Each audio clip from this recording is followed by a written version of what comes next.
Assalamualaikum warahmatullahi wabarakatuh, Bapak Ibu. Gimana kabarnya? Jumpa lagi kita, Bapak Ibu. Bismillahirrahmanirrahim. Bapak Ibu, kali ini saya ambil judul ya kita kali ini terkait masih honorer ya, Bapak Ibu, terkait tentang pengangkatan tenaga honorer. Apa benar nih ada perubahan lagi sistem pengangkatan tenaga honorer jadi ASN P3K? Nanti kita cari tahu Bapak Ibu ya, kita bacakan beritanya, informasinya terkait katanya ini ada perubahan lagi ya, sistem pengangkatan tenaga honorer jadi ASN P3K, dan tentu ini membuat kita juga bertanya-tanya ya, kenapa terus menerus ya mengalami perubahan-perubahan.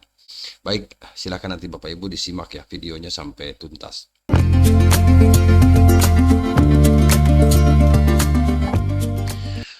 Salah satu isu yang paling menarik ya perhatian publik dalam beberapa waktu terakhir adalah informasi terkait perubahan sistem pengangkatan tenaga honorer jadi ASN P3K. Jadi banyak tenaga honorer yang berharap bisa menjadi ASN melalui jalur pengangkatan langsung tanpa tes. Itu harapannya. Amin. Ya, mudah-mudahan begitu Bapak Ibu. Namun harapan tersebut tampaknya harus kembali menunggu karena adanya perubahan sistem pengangkatan tenaga honorer menjadi ASN P3K. Apa saja yang akan dirubah? Nanti kita tentu kita cari tahu ya Bapak Ibu, dan saya pikir penasaran juga ini ya, judul ini begitu Bapak Ibu. Kenapa mengalami terus perubahan?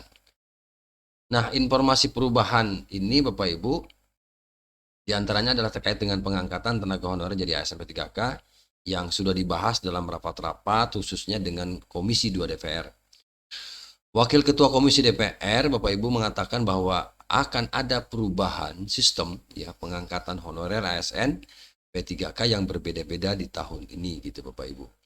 Nah, pasalnya pemerintah sudah mengetahui cara ya menangani tenaga honorer agar bisa diangkat menjadi pegawai ASN P3K.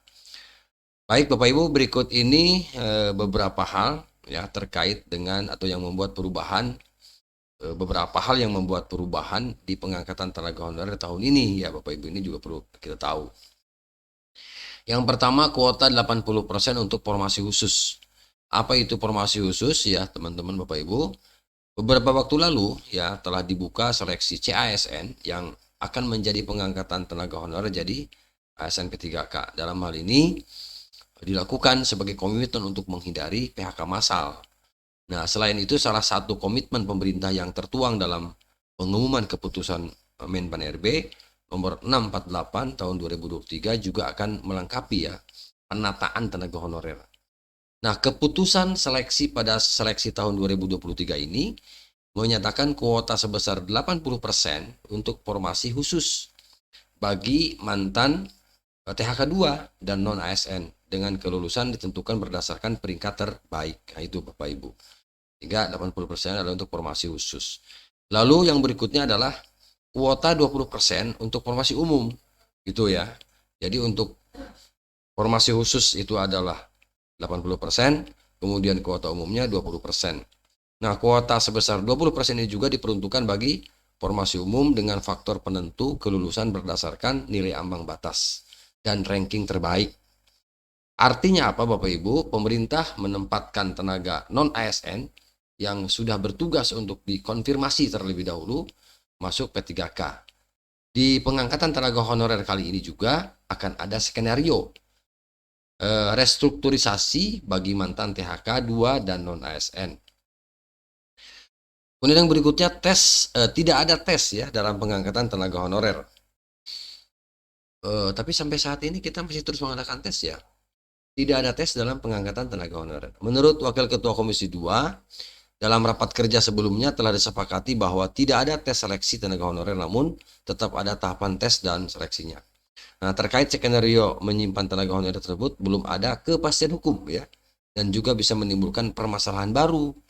Apalagi ya sebelumnya telah disepakati tidak akan ada uji pengangkatan tenaga honorer sebagai P3K. Lalu yang berikutnya mekanisme perubahan sistem pengangkatan tenaga honorer jadi ASN P3K. Ini mekanismenya. Sistem pengangkatan tenaga honorer jadi P3K akan diatur dalam peraturan pemerintah yang saat ini masih dalam proses penyusunan. Namun berdasarkan penjelasan Menpan RB, ada beberapa tahapan yang harus dilalui oleh tenaga honorer yang ingin menjadi ASN P3K. Apa itu? Yang pertama pendataan. Jadi itu pendataan non ASN melalui surat edaran Menpan RB nomor 185/1511 dengan waktu 30 September 2022. Jadi sudah pendataannya sudah berlalu. Nah, tahap ini bertujuan untuk mengidentifikasi jumlah, kualifikasi, dan distribusi tenaga honorer di seluruh Indonesia. Yang kedua adalah verifikasi. Ini penting, verbal verifikasi dan validasi data, ya, verbal data oleh BKN, ya, BKN, kemudian Badan Pengawas Keuangan dan Pembangunan (BPKP), ya. Kemudian